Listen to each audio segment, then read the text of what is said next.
Массажисттің сауатсыздығынан да болуы мүмкін. Таналар бізден сіздерге лайфхак, пайдалы кеңестер. Маскаларды көрсетеді. Біздің балалардың бәрі үйде сондай сразу жүріп кетеді, бұлар еңбектемейді деген нәрсенің бәрі. Қалай дұрыс көтереміз? Бұл массажисттен қашыңыздар. Көп аналар баланы осылай жатқызады да, мына аяқты былайынан көтеріп, астына памперсті жүргізіп осылай кигізеді. Түркістан қаласының аналары сіздерге өте бақыттысыздар. Сіздерге уәде етілген моторлы онтогенездің артықшылығы, балаға әкелетін пайдасы, сол туралы видеороликті бүгін сіздерге ұсынамыз. Бізде қонақта Әсем ханым, Бөбек массаж орталығының негізін қалаушы, 8 жылдық стажы бар массаж маманы. Әсем ханым, қош келдіңіз. Енді бүгінгі тақырыпта біз кеңінен ашып айтайықшы, моторлы онтогенездің біз балаға алып келетін пайдасы қандай, аналар моторлы онтогенез арқылы өзінің баласына қандай пайда алып келеді. Қайырлы кеш, баршаңызға.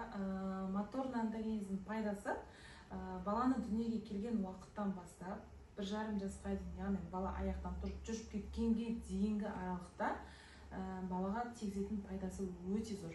Простой, элементарны баланы көтерудің өзі осы моторлы онтогенезде дұрыс айтылған. Бізде, мысалға, мен көрем, алдыма келген мамашылар всегда балаларын осылай міне былайынан қысылады да, қолтықтарына и осылай жүреді. Болмаса просто так үйінде де алып жүрген кезде мына кеуде тұсын бала не істейді, қысып алып көтереміз да. И осындай уақытта қараңыз, балаңыз просто так осылай көтеріп тұрғанның өзінде сіз балаңыздағы брюшной полості қысылатсыз. Балаңыз біріншіден ішкен жеген не істейді, сырғып өтеді, құсып тастайды. Ол бірінші диагноз. Екінші нәрсе, баладағы мына омыртқаларға сіз үлкен диагноз тигізіп жатсыз. Әлі мойны қатаймаған, әлі өзі отыра алмайтын баланы сіз алдыңызда үйсіп алып қолыңызға салып жүрсе, ал бізде моторлы онтогенезде осы баланы қалай дұрыс көтереміз, балаға қалай дұрыс көтеру арқылы балаға пайдамыз тигіземіз. Мысалға, сіз баланы аласыз, тигр на ветке позасында көтеруіңізге болады. Өте удобный. Балаңызды аласыз, басын қолыңызға саласыз, мына екі аяғының ортасына просто так қолыңызды салып, міне баланы осылай удобно көтеруге болады. Бұл жерде сіз баланы дұрыс көтеру арқылы, мына мойнын қисық мойын болса, мойнын жөндеп ала аласыз, баланы айналасындағы заттарға тіке қарата отырып, оптикалық тұрғыда баланы дамыта аласыз. Немесе баланы просто так поза Буддада көтеруге болады. Яғни екі аяғын ішіне жиырып, осылайдан алып, баланы жылап жатқан бала дәл осылай көтерсеңіздер, жасап көріңіздер, сразу қояды. Немесе поза эмбрионада көтеруге болады. Міне осылай екі қолын бүгіп алып, кез келген жылап жатқан бала сразу успокоиться етеді. Потому что сіз балаға ананың құрсағындағы жатқан күйді сыйлап отырсыз. Сол себепті бала осындай уақыттарда тез жылағаны қояды. Ал енді қараңызшы, Әсем ханым, мысалы мынандай бізде қарапайым массаж. Бәрі қазір аналардың барлығы қолданып жүрген қарапайым массаж. Қазір бізге жаңадан техника келді, моторлы онтогенез деп жатырмыз. Енді осы тұста бір сұрақ қойыңызшы, массаждан бала травма алу қаупі көп па, әлде именно осы техникадан травма алу қаупі көп па? Себебі мен өзім инстаграмның өзінде қанша массажистерді, қанша мамандарды кейде бақылаймыз, көріп қаласың арасында түрлі техникалармен, ауыр қимылдармен жасап жатқандарды да көріп жатырмыз ғой, қанша балаға зиян келтіріп. Сіз осы тұста не айтасыз? Жалпы массаж саласында өкінішке орай көбінесе балалар травма алып қалып жатады. Ол массажисттің сауатсыздығынан да болуы мүмкін, болмаса бір абайсыз іс қимылды жасауынан да болуы мүмкін, болмаса зиянды гимнастикалар. Біз осы уақытқа дейін мысалға көп қараймыз, көреміз инстаграмнан көтеріп алып, мына қолды былайынан айналдырып түсіреді біреулер, болмаса мына қолды былай алып сілкейді, болмаса мына баланың басын былай айналдырып қойып, міне талай рет көрдік, сағат тілмен айналдырғандарды да көрдік. И осы уақытта қараңызшы, сіз әлі бұл бала кішкентай бала, әлі жүре де алмайды, маған больно деп сізге әлі айта да алмайтын баланы сіз алдыңызда тупо былай жасаватсыз. Бұны не үшін жасаватсыз? Өзіңіз даже жасап жатқан маманның өзі бұның балаға қандай пайдасы бар? Мысалы, мынадан балаға пайда бар ма? Просто так сіз басын алдыңызда төмен қараттыңыз, и былай қарап айналдырып жатсыз. Баланы кәдімгі аттракционға апарып, просто цирк көрсеткен сақтысызда, бұдан балаға не пайда тиіп жатыр? Ешқандай бұдан пайда жоқ қой. Бұл жерден енді мысалы қараңыз, сіз қазір айтып отырсыз ғой, не пайда бар. менің өзім дәрігер болсам да мысалы массаждың техникасын қатты икемденбегенбіз. Және мына аналардың өзі де массаж маманына енді сеніп барады, олар да білмейді ғой оның қандай пайдасы бар. Менің ойымша осындай YouTube каналдарда, жалпы әлеуметтік желілерде зиян тұсы туралы көп нәрсе айту керек та. Өйткені қазір бізде именно маркетинг жақсы жұмыс жасап жатыр, мамандарды таныстыру жақсы жұмыс жасап жатыр, бірақ аналарға қажетті ақпараттар кейде қамтылмай қалады. Бүгінгі енді мынандай ұсыныс жасағым келіп отыр. Бүгінгі тақырыпты біз кеңінен ашу үшін үй жағдайында аналарға лайфхак, яғни жас аналар бар, бірінші баласы мысалға білмейді. Хорошо, ата-енесімен бірге тұратын болса, үйде үлкен кісілер болса, тәжірибесі бар кісілер болса, ол нұр үстіне нұр. Бірақ кейде жас семьялардың өзі көп нәрсені игермей жатады. Енді құрметті аналар, бізден сіздерге лайфхак, пайдалы кеңестер, Әсем ханым, сіз өз тарапыңыздан қарапайым нәрселерден аналарға не ұсына аласыз, не айта аласыз? Жалпы енді жаңа моторный антогенез туралы айтып жатырмық қой, гимнастикалар, балаға бұл моторный антогенезде ешқандай зиянды гимнастика мүлдем жасалынбайды. Себебі әрбір моторный антогенезде жасалынатын гимнастика ол Фельденкрайз заңдылығымен жасалынады. Фельденкрайз заңдылығы дегеніміз кез келген жаттығуды бірінші өзіңізге жасап көріңіз. Мысалы, мамаша болсаңыз, сізге мынандай барған массажистіңіз бір көзіңізге күдік келтіретін бір техника жасады ма, сол техниканы үйіңізге келіңіз да, если сіз жаңағы массажистке сенбей тұрсаңыз, өзіңізге жасап көріңіз. Если вам не больно, попробуйте, пожалуйста, балаға жасап. Конечно, ол бала жылап жатқан нәрсеге сіз де жылайсыз. Мысалға, көп массажистер мына жаттығуды жасайды да, былайынан. Осылайынан баланы не кетеді? И ол баланы өзін тұр, давай, тұр дейді. Ал бұл жерде өзі бала іште пайда болған S-образный омыртқалар не істейді? Біз арқаға қарай майыстырамыз. И бала, сіз өзіңіз дуалға тақалып қойып осылай тұра аласыз ба? Орныңыздан тұра алмайсыз. Балаға больно да уже осы жерде. Сол үшін аналарға айтарым, кез келген жаттығуды көрдіңіз ба? Балаңызға бірінші жасамас бұрын, бірінші өзіңізге жасап көріңіз дәл сол жаттығуды. Если вам больно, тогда балаға вообще қолданбаймыз. Жаңа техникаңыз бойынша бір не есіме түсіп кетті. Мен енді тренировкаға барамыз ғой, бірінші осыдан қанша уақыт бұрын бірінші тренировкаға барғанда тренер именно арқаның бұлшықетін қыздыру мақсатында осындай техника бізге жасатқан. Менің өзіме жасатқан да, ол жерде енді это тренажер, ол қалыпты үлкен ересек ол қатайған. Бірақ менің өзіме ол кәдімгі ашылып түсірді. Себебі менде белімде протрузия бар, может соңында салдары болған, бірақ енді кішкентай балаға әрине жасауға болмайды. Енді басқа қандай бір кері жасауға болмайтын нәрселерді айта аласыз? Басқа кері болмайтын нәрселер, баланы ешқашанда былайынан массажистің қолына бере салып сілкітуге, қазір көп массажистер былай алып сілкіп, болмаса мына жаққа қарай алып сілкіп, болмаса бүйтіп отырғызып қойды да маскаланы көрсетеді.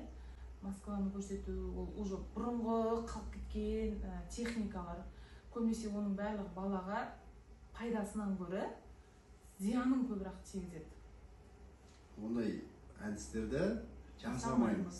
Яғни сіз апарған массажистіңіз осы аталған нәрселерді жасап жатыр ма, ол массажисттен қашыңыздар. Вообще баланы ол массажистке тапсыруға болмайды. Кез келген нәрсе уақытымен дамып отыр. Менің саламның өзі уақытымен дамиды. Оның мен артынан қуалап, постоянно жетілдіріп отырмасам, мен де артқа қалып кетемін. Сол себепті білікті маманға жетілдіретін әрдайым оқуын, білімін арттырып жүретін маманға жүгініңіздер. Енді үй жағдайында біз баланы мысалы қарапайым первородкалар дейміз ғой, жас аналар баланы қарапайым қолда қалай ұстау керек, қалай укачивать ету керек, қалай ұйықтату керек, немесе жерден қалай көтерген дұрыс, түрлі әдістерді дұрыс жасамай жатады. Оны жасыратын еш нәрсесі жоқ. Өйткені себебі ондай нәрсемен бұрын ұшыраспаған, бірінші баласы білмейді. Қарапайым аяқ қазылып тербетудің өзінде шайқап жатқан, немесе бесікке бөліп қойып қатты тербетіп жатқан, мен талай көрдім ондай нәрсені да. Өз тарапынан енді мүмкіндігінше ескерту жасаймыз, айтамыз, түсіндіреміз. Бірақ енді маманның аузынан сіз не айта аласыз сол нәрселерге? Дұрыс айтасыз. Мамашалар, аналар көп білмегендіктен, әлі бірінші баласы болғандықтан ол кісілер көп нәрсе біле бермейді. Осындай пайдалы ақпараттарды алу арқылы жетілеміз. Мен де уақытында мысалға бір-екі зиянды гимнастикалар жасадым, жасамадым емес, жасадым. Но бірақ мен сол техникамен қалып қалған жоқпын ғой. Мен оқыдым, зерттедім, уже біліп жатырмыз, ненің пайдалы, ненің пайдасыз екенін. Дәл сол сияқты жас аналар да пайдалы нәрсені көбірек көріп, осындай пайдалы ақпараттарды үйреніп отырса болады. Мысалға, әшейін жай ғана біз простой жүргекті ауыстырған уақыттың өзінде көп аналар баланы осылай жатқызады да, мына аяқты былайынан көтеріп, астына памперсті жүргекті осылай кигізеді. Бұлай кигізуге болмайды. Сіз баланың аяғын көтеру арқылы мына омыртқаларды майыстырып жатсыз да. Ондай уақытта баланы тек қана бір жанға қарай икемдеп жатқызасыз, бұрып, астына жүргекті қоясыз, қайттан баланы жатқызасыз, кигізесіз, все, өте оңай. Қарапайым нәрсесі. Одан кейін баланы жатқан жерінен көбінесе біздің мамашалар, мына былай бала жатады ғой, біз келеміз да, екі қолтығын астынан алып, былай көтереміз. И осы көтеріп жатқан уақытта қарасаңыз, бала не істейді? Арқаға қарай, былай. Шалқайып кетеді. И мына жерде бізде бұлшық еттері не істейді? Осы уақытта бізге тонусқа түсіп қалады да, бұлшық еттердің бәрі. Сосын мамашалар жалғыз етіп келеді массажға келгенде. Апай, біздің жауырынымыз жабысып қалған ба? Білмеймін, что-то балам деген былай арқаға қарай шалқақтап жылап жатыр дейді. Ну, потому что сен оны 3 ай бойы дұрыс көтерген жоқсың ғой, жерден дұрыс алған жоқсың да ол баланы. Сен алдың всегда, осылай ала бердің, ол бала арқаға қарай шалқая берді. Ал баланы жалпы дұрыс көтеру үшін баланы бір жанға қарай жатқызамыз, и осы жанға жатқан жеріне қолымызбен бір жағын алып, осылайынан көтеріп алып, тигр на ветке позасында ұстап жүруге болады. Немесе жаңағы айтқандай Будда позасында, немесе поза эмбрионады алып баланы ұстасаңыздар болады. Баланы бір қырымен алу бізде баланың арқа бұлшықеттеріне және омыртқа жотасына ешқандай зиянын тигізбейді. Нагрузка түспейді. Нагрузка түспейді. Ол дұрыс. Енді келесі кезекте баланы жалпы жаңа бесікте қатты тербету, аяққа салып қатты тербету, осы туралы айтайықшы, аналарға пайдалы болсын. Балам жылады деп көбінесе мамашалар алады да бесікті не істейді? Бесікке аяқ қолын тастай байлап тастайды. Ол бала негізінен айналасындағы кеңістікті танып үйрену керек та ол балаға.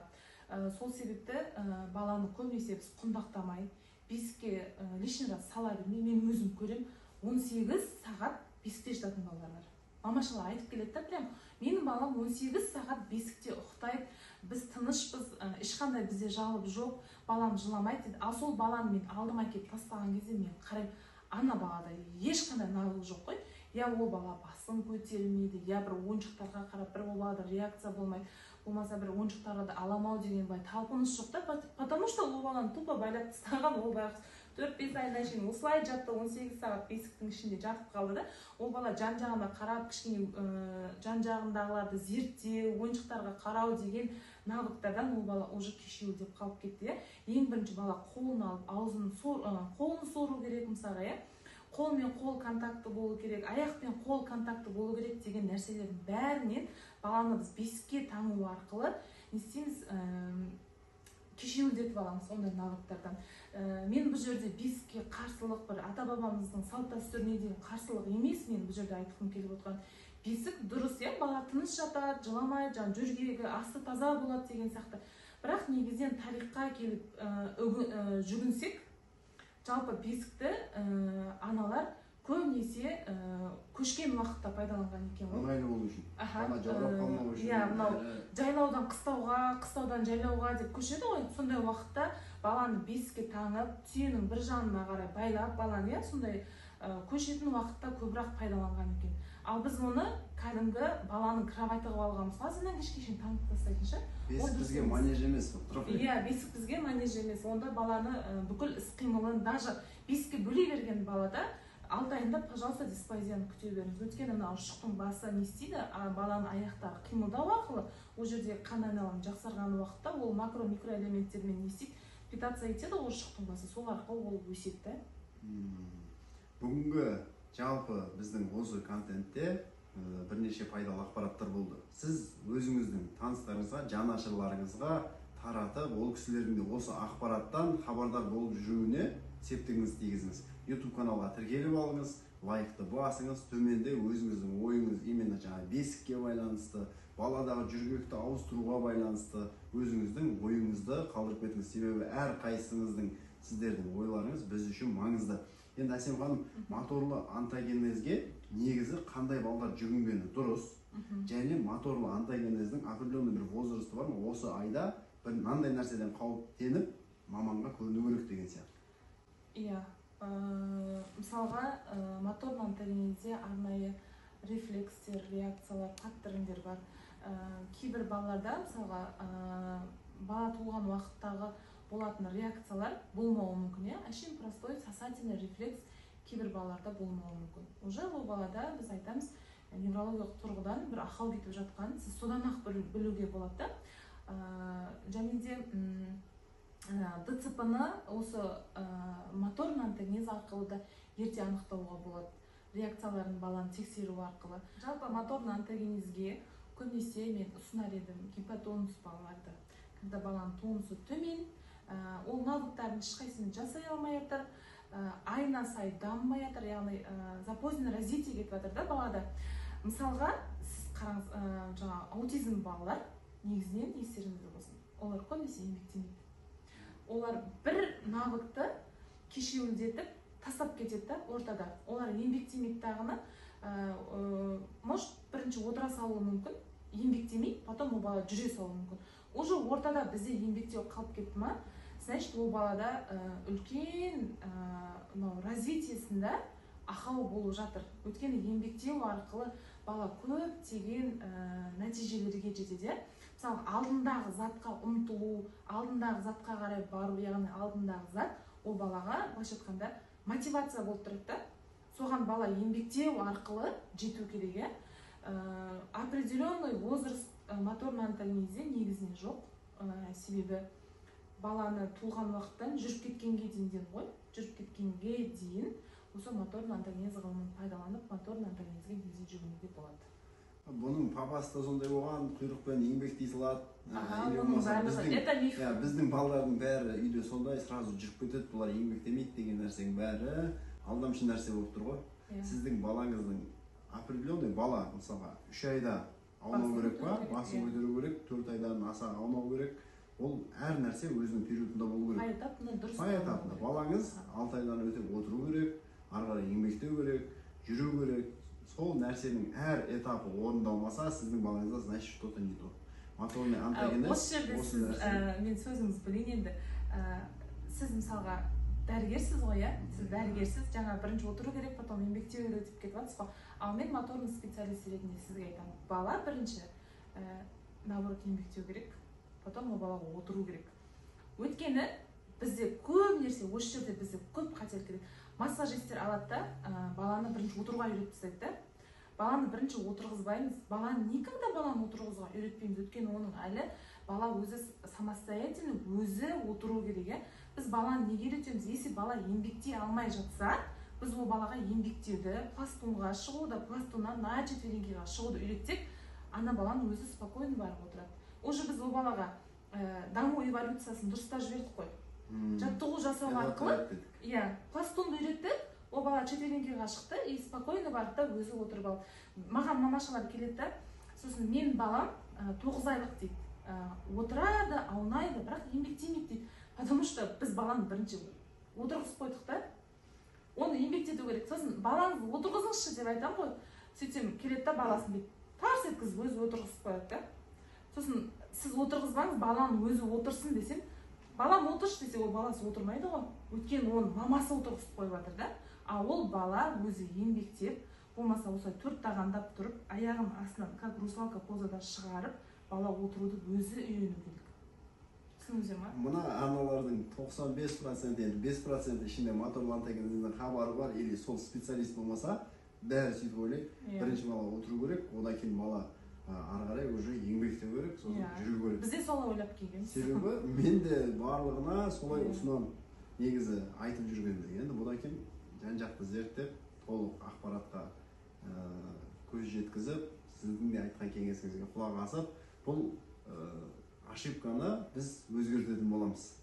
Енді егер сіздің балаңызда қандай да бір қимыл қозғалыстан, әрекеттен, яғни жасайтын әрекетінен артта қалу, немесе біреуін пропускать етіп, дұрыс емес дамып жатса, бүгінгі роликте айтқан қателіктерді сізде жіберіп жүрген болсаңыз, егер балаңызды отырғызуға әрекет жасап жүрсеңіз, егер балаңыз 6 айлық, 7 айлық әлі еңбектемейді, сіз жастықтырып отырғызып жүрсеңіз, моторлы антогенез маманына обязательно сіз жүгініңіз. хотя бы егер сіз ол техниканы жасатпасаңыз да кеңес алып өзіңізге пайдалы ақпарат алып кетесіз. Енді Түркістан қаласының аналары сіздер өте бақыттысыздар. Сіздерде бөбек массаж орталығы бар. Осы жерде именно осы техника бойынша Әсем ханым бізде барлық балаларға көмегін аяйын деп тұрған жоқ. Солай ғой. Енді сіздер мен адресті, данныйды, полный телефонның барлығын описаниеге қалдырамын. Хабарласу арқылы сізге қызық болған сұрақтардың барлығын балаңызға консультацияны осы орталықтан алсаңыздар болады. Әсем ханым, бүгінгі бөлген уақытыңызға үлкен рахмет. Бұл аналарға таптырмас пайдалы кеңес болды деп мен толыққанды айта аламын. Алдағы уақытта мүмкін Қазақстанда именно осы моторлы онтогенез кеңінен дамып кетіп, жалпы массаж бізде үй жағдайында ғана аналар өздігінен баласына мейірім беру үшін, баласымен контактқа түсу үшін ғана қолданатын сала болып қалар бәлкім.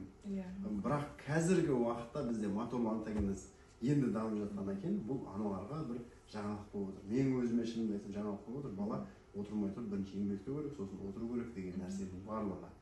Ал сіз өз ойыңызды жазып кетіңіз. Барлығыңызға тек жақсылық тілейміз.